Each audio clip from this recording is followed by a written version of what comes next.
This is a story about Henry, based on the Railway series by the Reverend Wilbert Audrey, and read aloud by me, the new storyteller, for SuperDogLover1. This is a story about Henry the Green Engine. Henry was often ill and couldn't work, but then he tried some special Welsh code and got the chance to show everyone what he could do. Henry was a big engine. Sometimes he could pull trains, but sometimes he felt too weak and had to stay in the yard. One morning, Henry was feeling very sorry for himself. "You know, James, I suffer dreadfully, and no one cares," he said. "Rubbish," Henry snorted James. "You don't work hard enough." The Fat Controller spoke to Henry. "You're too expensive, Henry," he said.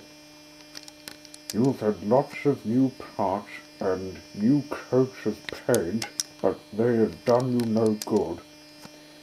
If we can't make you better, we will have to get another engine instead of you." Sorry. This made Henry, his driver and his fireman, very sad.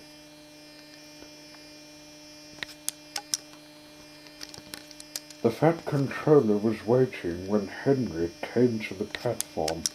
He'd taken off his hat and coat and put on overalls. He climbed onto Henry's footplate. Henry managed to start, but his fireman was not satisfied. "Henry's a bad steamer," he told the Fat Controller. "I built up this fire, but it doesn't give enough heat." Henry tried very hard to pull the train, but it was no good. He didn't have enough steam. He gradually came to a stop outside Edward Station. "Oh dear," thought Henry. "Now I shall be sent away. Oh dear. Oh dear." Henry went slowly into a siding, and Edward took charge of the train.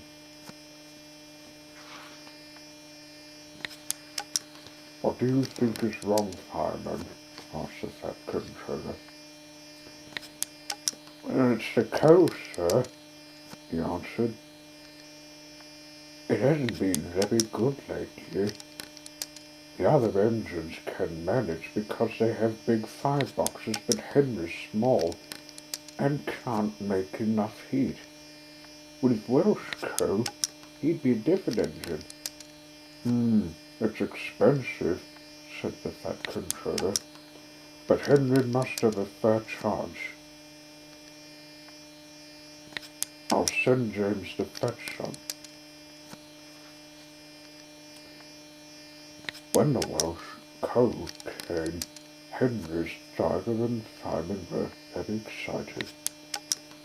"Now we'll show them, Henry, old fellow," they said. They carefully oiled Henry's pistons and polished his brass until it shone like gold. Henry felt very proud. Then Henry's fireman carefully made his fire. He put large lumps of coal, like a wall, round the outside of the fire. Then he covered the growing middle part with smaller lumps. "Here, you're spoiling my fire," complained Henry. "No, we're not. Wait and see," said the fireman. "We'll have a roaring fire just when we want it." The fireman was right.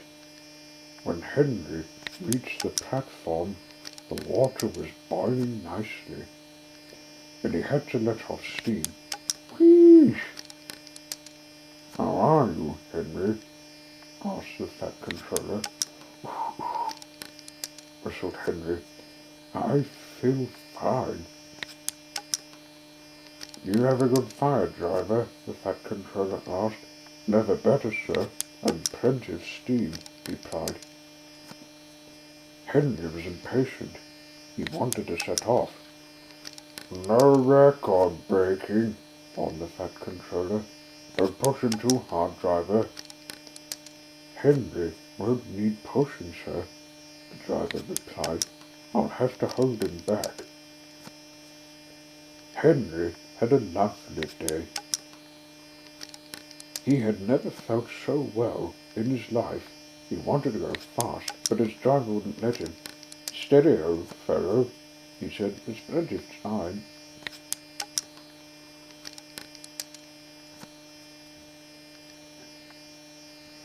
But still, Henry went quite fast, and they arrived at the station early. Thomas puffed in. Where have you been, lazy bones? Asked Henry.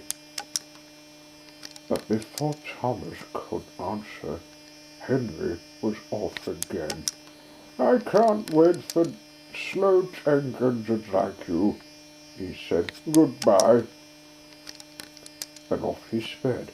Gosh, said Thomas to Annie and Clarabelle. Have you ever seen anything like it? Annie and Clarabelle agreed that they never had. Henry was very happy with his new Welsh coat. He could work as hard as any other engine could do. Then one day, Henry had a crash, and the Fat Controller sent him to be mended. Workmen gave Henry a new shape and a bigger firebox, so he wouldn't need special code anymore. He would use the original one. Now Henry is so splendid and strong he sometimes pulls the express. Whistles Henry happily.